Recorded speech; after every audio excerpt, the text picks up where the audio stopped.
할렐루야, 반갑습니다. 잘 지내셨죠? 오늘도 말씀 나눠보도록 하겠습니다. 제목 한번 같이 한번 읽어볼까요? 제목입니다. 시작. 없습니다. 없어요. 없대요. 뭐가 없나? 오늘 한번 그 부분을 한번 같이 나눠보도록 하겠습니다. 세상을 살아가면서 누구든 어떤 사람이든 중요하게 나타내어져야 할 내적 작용이 있습니다. 겉으로 겉만 번지르르한 것은 사실 아무짝에도 쓸모 없습니다. 그 내적인 것이 먼저 이루어져야 합니다. 그게 바로 뭐냐면요, 뭐예요? 물음표입니다. 물음표. 제가 공부를 못했던 이유는 질문을 잘 못했기 때문이더라고요. 질문을 잘하는 사람은 그 질문을 잘한 문제에 대한 해답을 찾는 것을 통해서 자기가 똑똑해지고 정답을 찾아갑니다. 근데 엉뚱한 것만 물어보기 시작을 하면 정작 중요한 요점에는 도달할 수가 없어요. 여러분, 회의도 마찬가지잖아요. 여러 사람이 모여서 회의할 때 진짜 중요한 것을 하나 해결하고 가서 쫙 해야 되는데 자꾸 삼천포로 빠지면 회의가 끝이 안 나요. 그렇죠? 20분이면 끝날 회의가 막 2시간, 3시간씩 갑니다. 그래서 우리는 올바른 물음표를 가질 수 있는 방법을 발견해야 돼요. 이게 진짜 우리의 인생의 방향성에 대해서 우선순위와 그리고 삶의 원리 등에 대해서 우리는 신자로서 건강한 질문을 만들어 놓을 필요가 있습니다. 신학생들이 가장 먼저 읽어야 될 필독서들 중에 한 가지가 기독교 강요라는 책도 있고요, 소요리 문답 책도 있고 여러 가지가 있는데요, 그 챕터들을 보면요, 질문에서 시작돼요.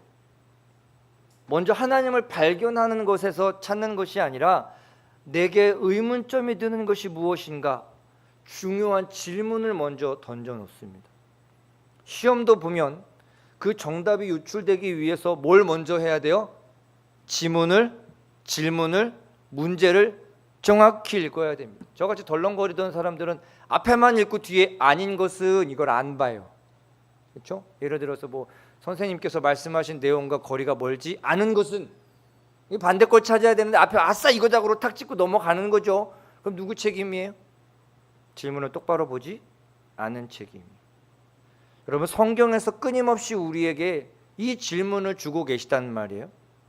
모든 인류에게 필요한 공통적인 질문을 아주 공식적으로 선언해 버리십니다.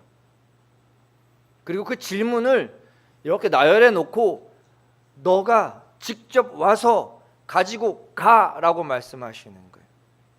모든 사람들에게 마찬가지입니다. 그런데 누군가는 그 질문을 정말 받아 가지고 가는 사람이 있는가 하면 이거 내가 나랑 무슨 상관이야 하고 외면하는 이들이 있어요. 그 기준이 예수를 믿는 자와 예수를 믿지 않는 자로 극명하게 나뉘어져 버립니다. 그 질문을 받고 가면 그 질문에 대해서 얼만큼 깊이 생각하고 고민하는가에 따라 그 정도는 다르겠지만 시작이 돼요. 본질적인 문제 앞에 시작이 됩니다. 그런데 이까짓 거 나랑 상관없어라고 외면해버리면 시작도 할 수 없어요. 그래서 오늘 없습니다가 여기서부터 시작돼요.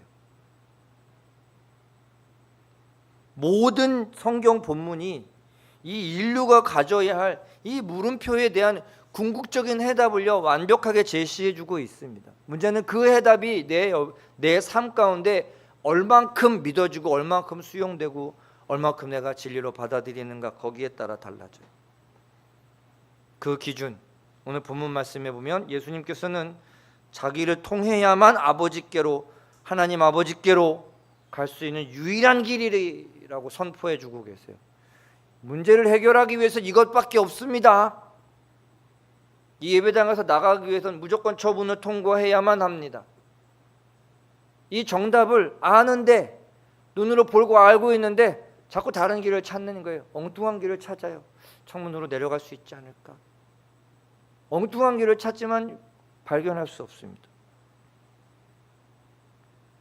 그래서 오늘 이 구절이 기독교 신앙의 사실 핵심 진리예요. 이 복음이 우리의 마음 가운데 어떤 관점으로 이해되어져야 하는지 여러분들 잘 기억하셔야 합니다. 예수라는 이름을 다 알아요. 우리도 알고 무당도 알고 저 스님들도 알고 믿지 않는 사람들도 알고 무신자들도 알고 예수라는 이름에 대해서 다 알아요. 근데 그 이름이 나에게 어떤 물음표의 해답인지를 찾지 않으면 아무짝에도 쓸모가 없습니다. 세상에는요, 너무 많은 지식들과 정보들이 넘쳐나요. 그런데 정작 정말 중요한 게 뭔지 아십니까? 진리와 상관이 없는 것들이 너무 많아요. 교회에도 진리와 상관없는 논쟁과 교회와 아무 상관없는 신앙과 구원과 아무 관계없는 그런 것들이 넘쳐날 때가 많아요. 물론 사람들이 모인 곳이고 사람들이 살아가다 보니까 여러 가지 다양한 이야기들이 오고 갈 수 있습니다. 그러나 본질적으로 중요한 것은 과시될 때가 너무나 많아요. 여러분, 삶의 가장 중요한 것에 대한 올바른 지침에 관심이 있으신가요? 나이를 불문하고 성별을 불문하고 올바른 것, 진리에 내 삶을 고쳐 나아갈, 진리에 내 삶을 맞춰 나아갈 의도가 있으신가요? 의지가 있으신가요? 그렇다면 우리는 하나님 앞에 이 말씀을 통해서 그런 것들을 찾아 나가고 발견해 나아가야 합니다. 그래서 질문을 잘해야 된다는 거예요. 예를 들어볼까요? 아주 단순한 예를 들어볼까요? 갑자기 나한테 꽁돈이 생겼어요. 그러면 아싸 하고 막 먹고 놀고 막 다 해칠 것이 아니라, 하나님 이게 어쩐 일이래요? 생각지도 못했던 돈이 생겼네요. 이건 뭔가요?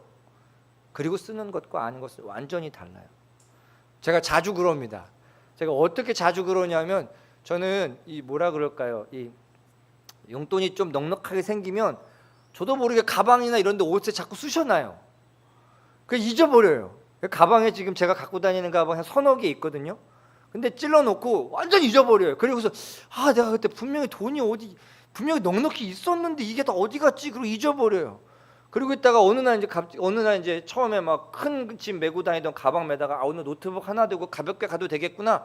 그 가방을 딱 열어가지고 노트북을 딱 넣고 충전기를 넣으려고 앞주머니를 딱 여는 순간 할렐루야, 막 지폐가 나와요. 이거 원래 누구 돈이에요?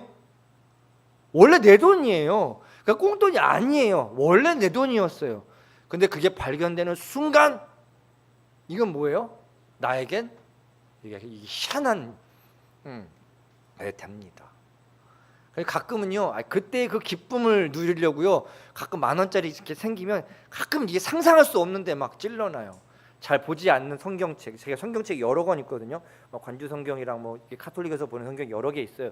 그 버전에 가끔 찾아보는 성경에 컴퓨터를 보니까 책 볼 일이 별로 없거든요. 다 사이트 들어가면 역본이 다 나와요. 개역개정판, 영어 성경부터 해서 다 나오고 쉬운 성경부터 어려운 성경 다 나오거든요. 그러니까 책을 볼 일이 별로 없어요, 사실. 근데 가끔 이게 무슨 생각인지 가끔 거기에 찔러놔요. 가끔 가다가 이거 오늘 내가 뭘 먹고 싶은데 현찰이 하나도 없고 돈이 없네, 딱 찾아보면 또 그런 게 또 나와요. 가끔 제 책상에 책 열어보고 그러지 마십시오. 가방 막 뒤지고 그러시면 안 됩니다. 제가 모른다고, 그렇죠? 그러지 마세요.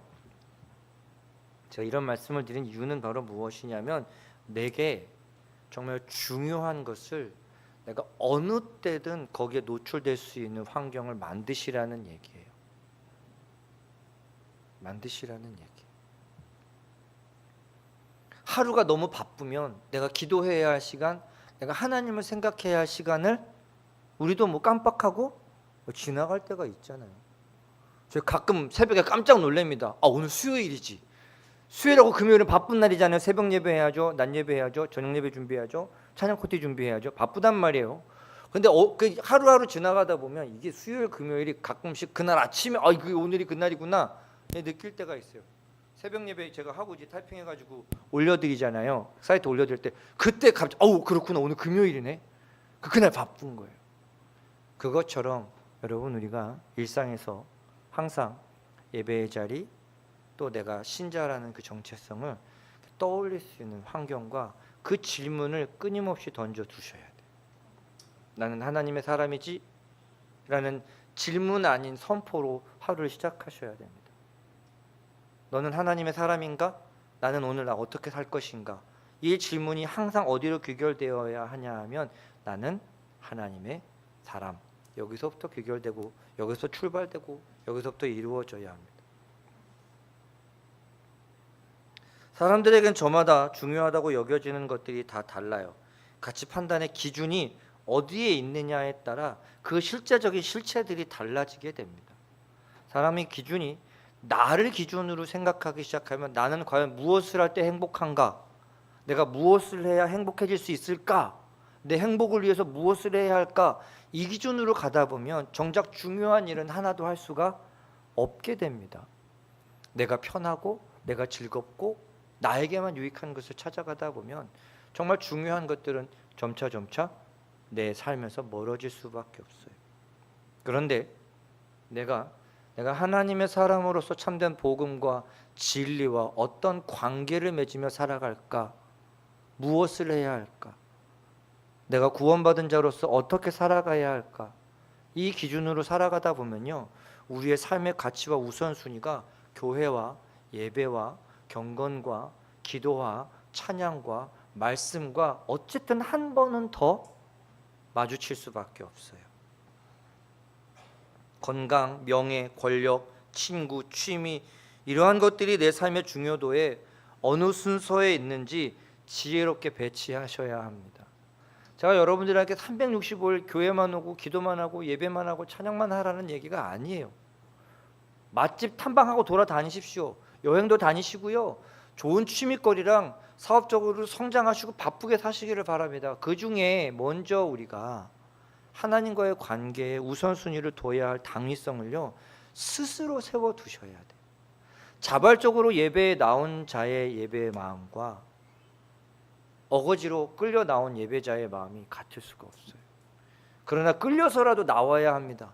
누군가를 끌어서라도 데리고 와야 돼요. 왜요? 믿음은 들음에서 난다는 말이에요. 계속 듣다 보면 그런가 보다, 이게 전부인 줄 알아요. 그리고 그 삶이 굉장히 복된 자기의 삶으로 이끌어가는 경우가 더 많습니다. 그래서 여러분, 나는 과연 진리와 관련하려는 마음이 있는가라는 질문에서 여러분들의 하루가 시작되어야 합니다.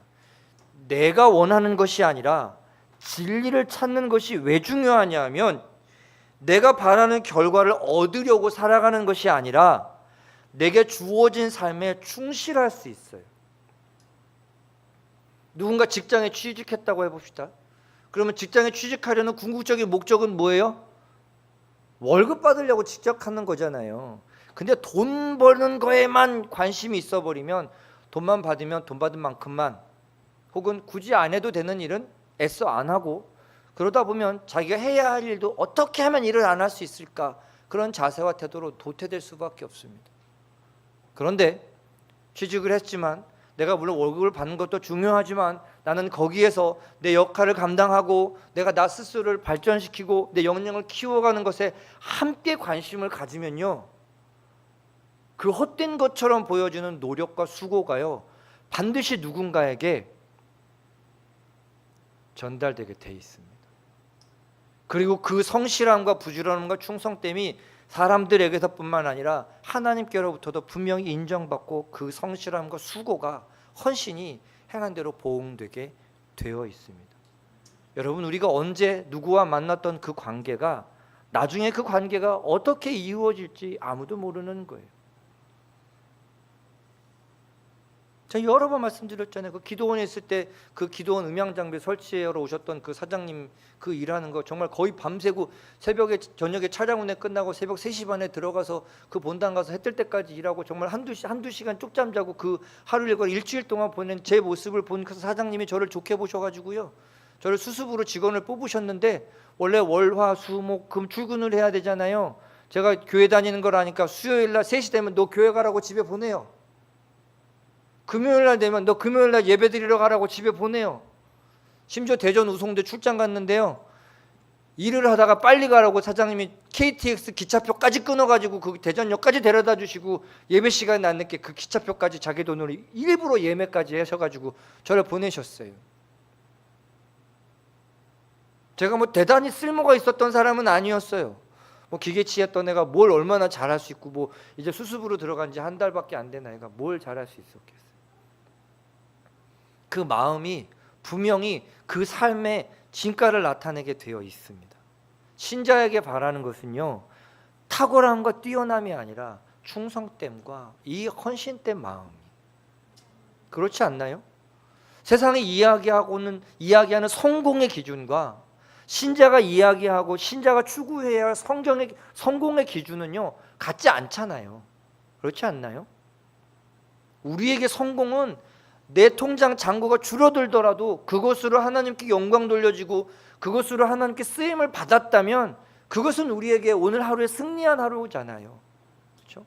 내가 아무 수고비도 받지 못했고 수고하고 헌신했지만 그것으로 하나님께 예배하고 찬양하고 영광 돌리는 데 쓰여졌다면 그것으로 복된 거 아닌가요?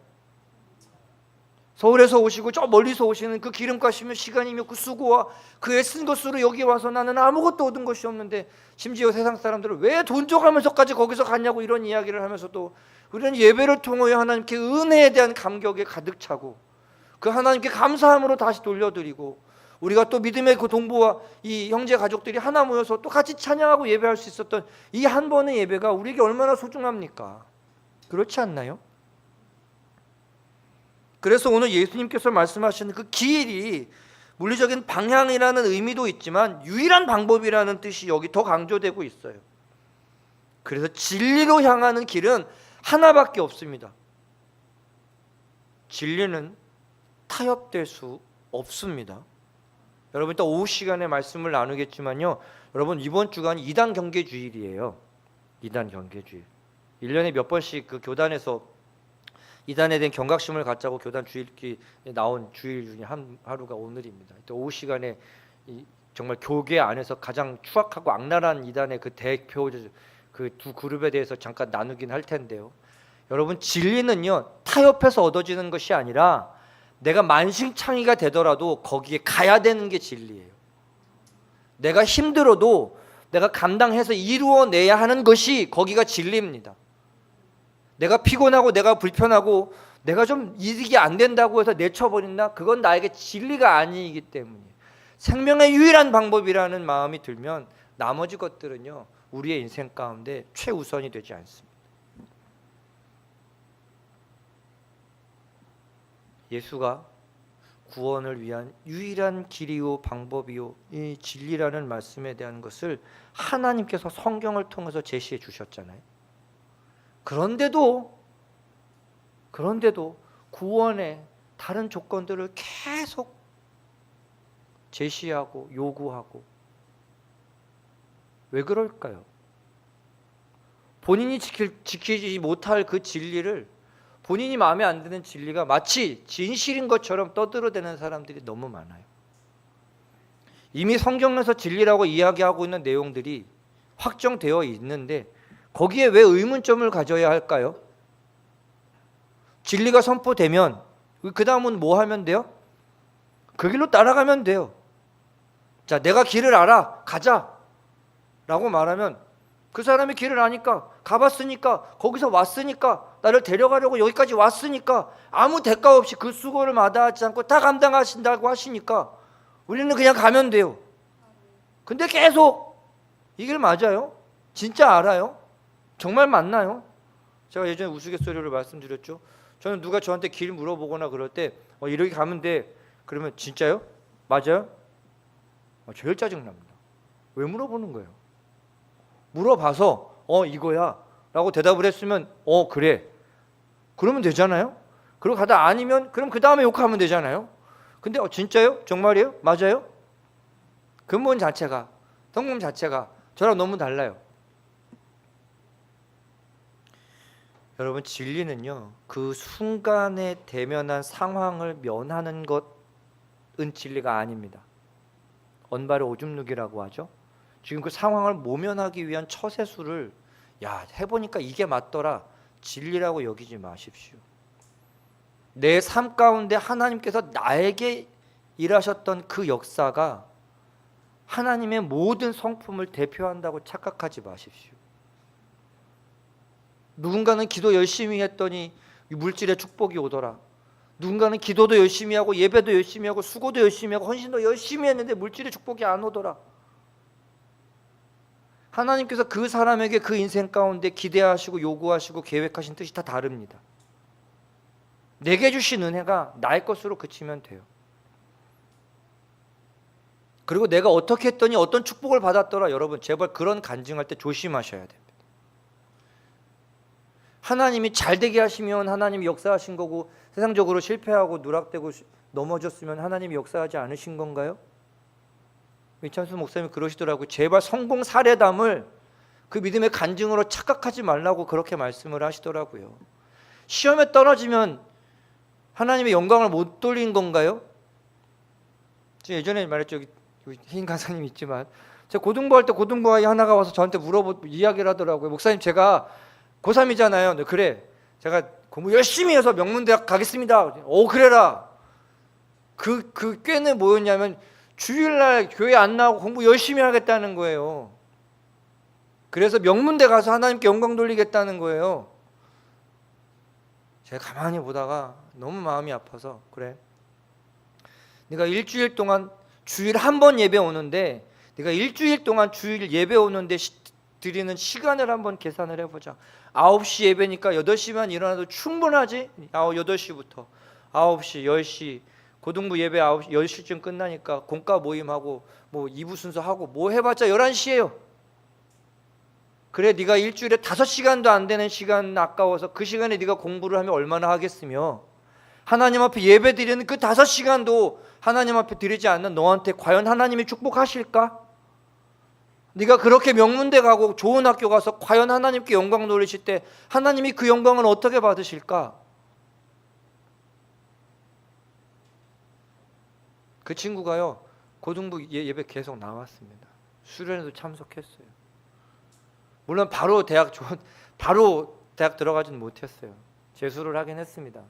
그런데 자기가 계획했던 대로 인생을 잘 살아가고 있어요. 지금의 상황과 환경을 보고 내가 판단하는 것이 아니라 하나님이 부르시는 그곳으로 가야 되는 거예요. 가다가 돌짝밭이 나올 수도 있고 가시덤불이 나올 수도 있지만 가야 돼요. 왜요? 거기를 가야 하나님께 갈 수 있으니까요. 등대가 여러 개, 이렇게 2개가 있기도 하고 3개가 있기도 하고 하나가 있기도 하거든요. 그게 안내해 주는 거래요. 거울이랑 이거를 봐서 여기선 요 각도로 들어와야 됩니다. 그래야 방파제를 피해서 들어올 수 있습니다. 무조건 그 길로만 가야 거기 들어갈 수 있어요. 안전한 지대로, 안전한 항구로 들어갈 수 있어요. 세상에 그 어디에서도 우리에게 호의적이지 않습니다. 갑자기 우리에게 잘해준다? 경계하셔야 됩니다.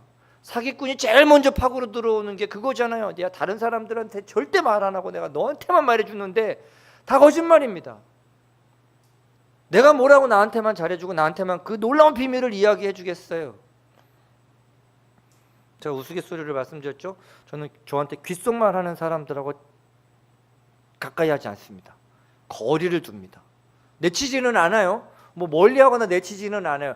그래서 저한테 속닥 귓속말하는 사람을 저는 딱 이 사람은 말 들어가면 주변 모든 사람들한테 이야기하는 사람이라고 저는 딱 규정해 버립니다. 아니 뭐라고 나한테만 그 이야기를 해주겠어요, 그렇죠? 나한테만 비밀을 풀어낸다? 에이 그거 어떻게 믿어요, 그죠? 내가 나를 알죠? 나도 마찬가지잖아요. 야 이거 비밀인데 이래놓고 한 사람한테만 말한 적 있으세요? 여러분 가슴에 손을 얹고 이야기를 해보세요. 야 내가 말이야 뭘 알았는데 내가 너한테만 이야기해 줄게. 그리고 정말 그 사람한테만 이야기한 적 있으신가요? 아니요. 사람은 다 똑같아요. 여러분 목사도 믿지 마시고요, 아빠도 믿지 마시고요, 엄마도 믿지 마시고요, 아들, 딸 믿지 마십시오. 사람은 믿음의 대상이 아니라 사랑의 대상이잖아요. 그러니까 거기서 상처받을 이유가 없어요. 그러니까 기대하면 안 돼요. 그게 맞아요. 제가 세상에서 사람에서 관계에서 기대하지 말라고 하고 이유는 뭐냐면 우리가 기대하고 의지하실 분은 오직 한 분밖에 안 계시다는 거예요. 세상에서는 이리 치이고 저리 치이고 욕먹고 조롱당하고 비난당하고 버림받지만 그걸 우리가 의아하게 생각할 필요가 없어요. 우리는 그럼에도 불구하고 나를 위해서 이 땅에 오셔서 나를 위해서 죽어주시고 내 죄를 담당해 주시고 나를 불러주신 그분을 향하여 나아가면 돼요. 그래서 생명 그 자체가 되신 분이 예수님이라고 오늘 본문에서 이야기하고 있는 거예요. 성경에서의 그 절대적인 권위, 그리고 예수 그리스도만을 통해서 유일한 구원에 대한 사연과 이야기와 방법들을 우리에게 충분히 제시해주고 있어요.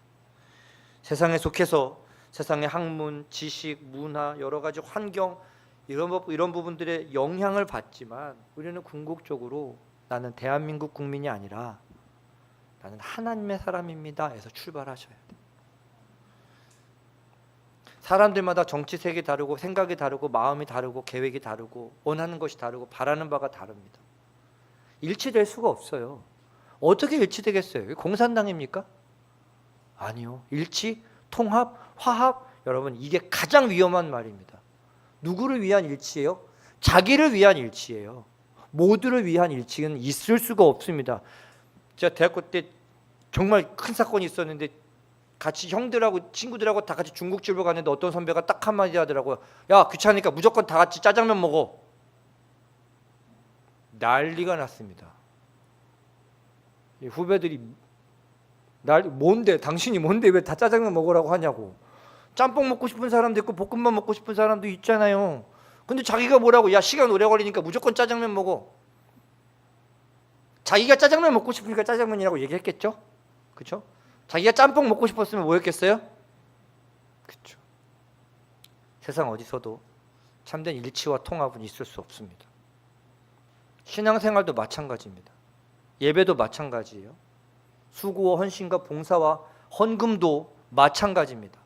하나님께서 내게 주신 은혜만큼 내가 나아가는 게 그게 정답이에요. 그리고 그 관계가 가까워지는 것이 참된 관계가 깊어지는 겁니다.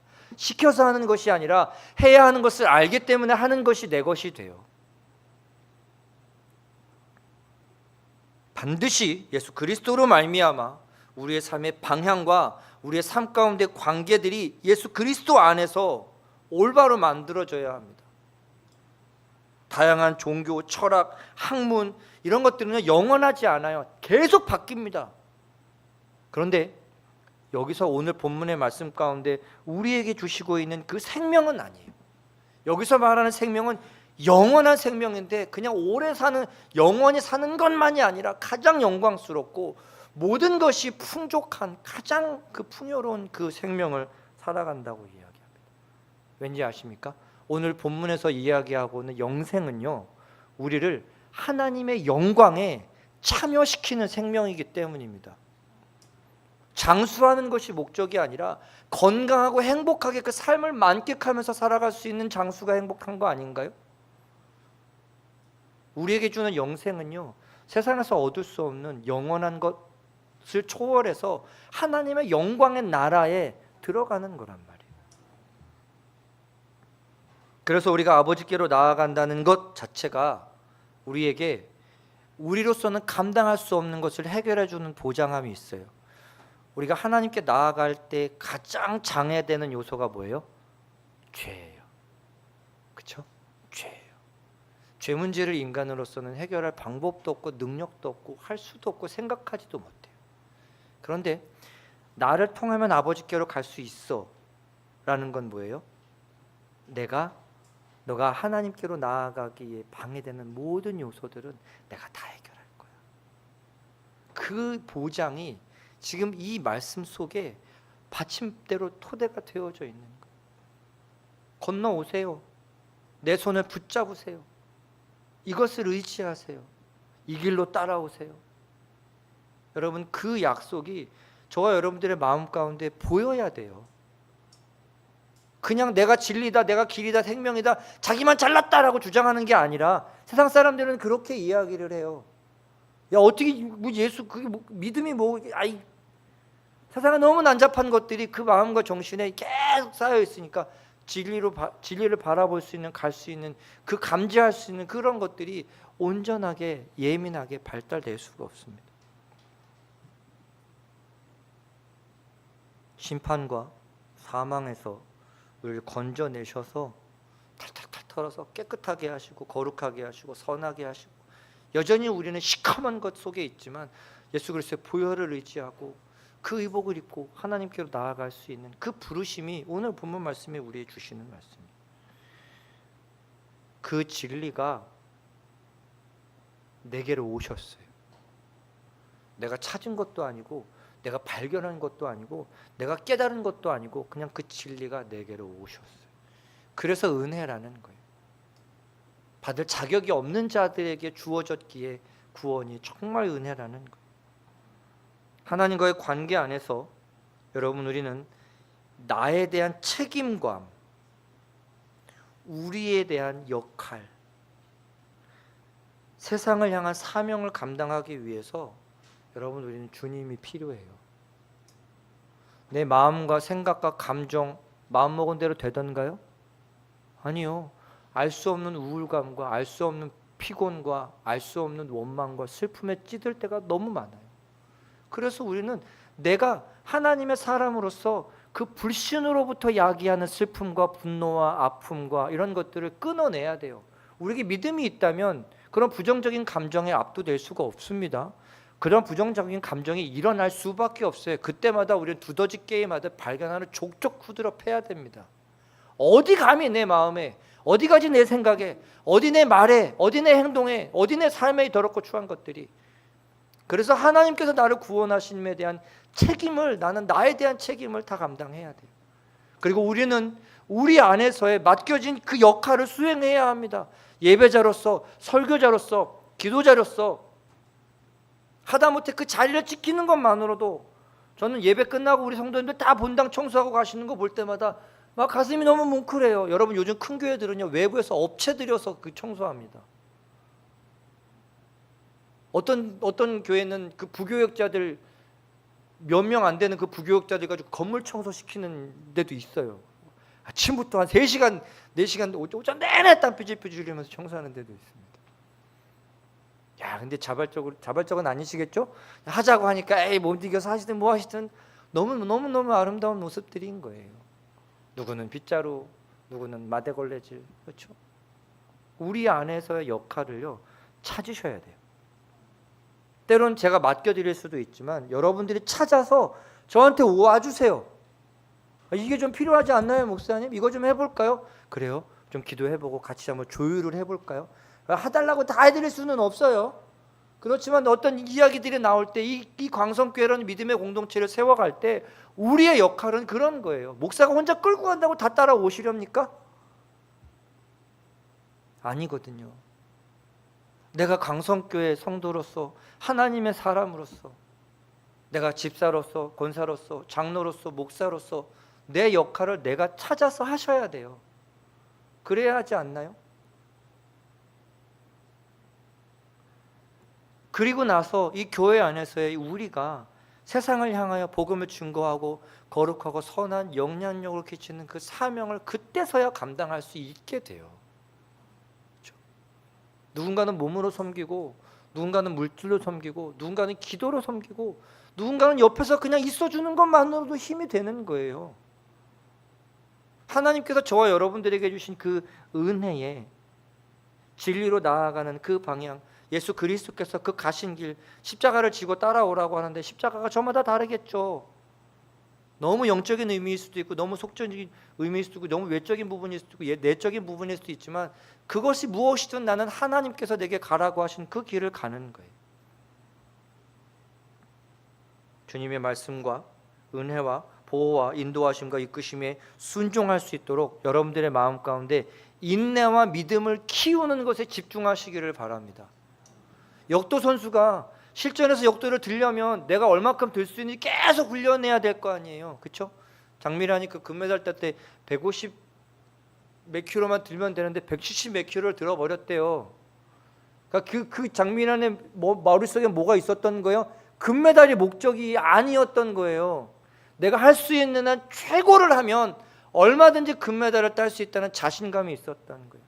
그 사명감이 있었던 거예요. 내가 선수로서 발휘할 수 있는 최고의 역량까지 가자고요. 신자로서 주일 예배 한 번에 만족하지 마시고 거리가 머시면 근처에서 혹은 집에서 기도하고 찬양하고 예배하고 우리가 신자로서의 삶의 시간과 마음에 조금 더 우리를 쏟아보자고요. 세상에 치이고 조롱당하지만 여러분, 이 길이 우리가 구원받을 수 있는 유일한 길이고 구원받은 자가 살아가야 할 유일한 삶의 방침입니다. 다른 길이 없어요. 그래서 없다니까요. 오늘 없어요. 다른 데는 아무것도 없어요. 아무짝에도 쓸모 없어요. 배가 고프면 밥을 먹어야죠. 배고픈데 명품을 사준다고 반갑습니까? 하나도 안 반가워요. 제가 예전에 한번 말씀드렸잖아요. 기도원에서 정말 하루 종일 콘크리트 진짜 레미콘 몇 대를 받아가지고 막 다 힘들어가지고 막 색색거리고 있는데, 그 누가 진짜 맛있는 집 데리고 간다고 차를 타고 봉고차를 타고 1시간 가까이 가가지고 꽁보리밥 사주더라니까요. 고기도 없어요. 야 진짜 요만한 바가지 같은 거에 그 꽁보리밥에 그 쌈장 같은 거 넣고 야채 비빔밥을, 배고파가지고 죽겠다고 그러는데 여기 진짜 맛있다고 막 데리고 가가지고 꽁보리밥을 사주니 화가 나요, 안 나요? 차라리 그 앞에서 5,000원짜리 짜장면이나 사주지. 여러분, 그 필요를 여러분들이 느끼셔야 돼요. 지금 내게 필요한 건 물질도 아니고 성공도 아니고 명예도 아니고 내 마음에 함께 하시는 그 하나님의 은혜에 대한 감격이 가장 필요합니다. 그게 채워지잖아요. 나머지 것들은요, 내가 중요하게 여겼던 것이, 그 중요하게 여겼던 그 마음이 부질없이 느껴질 수밖에 없어요. 주님밖에 없습니다. 세상에도 없고 나에게도 없고, 그걸 가지고 계시고 하실 수 있고 주실 수 있고 오라고 하시는 그분께 나아가면 다 해결돼요. 저 여러분에게 정답을 주셨으니 그 길을 나아가시는 저 여러분이 되기를 축복합니다.